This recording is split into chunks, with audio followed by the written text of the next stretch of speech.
Naka-decide ko nga akong tamnan og okra ning dako kay namong masitira. Tulo ni ka okra.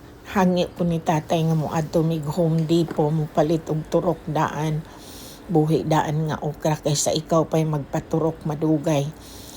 So palit mig tulo kay nakuratan ko nang dito mig Chinatown mo palit untag okra $10 a pound.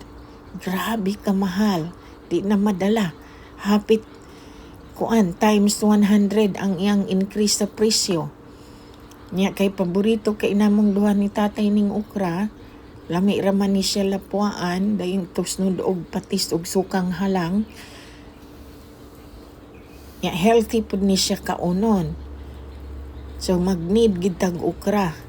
So palit na lang, gatanom na lang mi. Akong giibot, akong gitanom diha nga patatas unta kay nalayos man na usik atong bagyong kusog kaayo.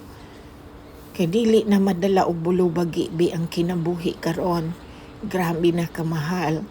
Mo nang magasugod na ta og paningkamot og pananom-tanom bisan og naata sa syudad gapuyo.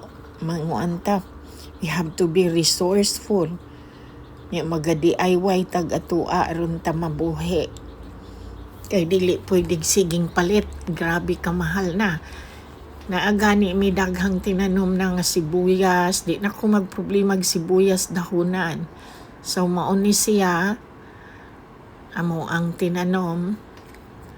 So maghulat na laman mig mubunga. Lihok ta.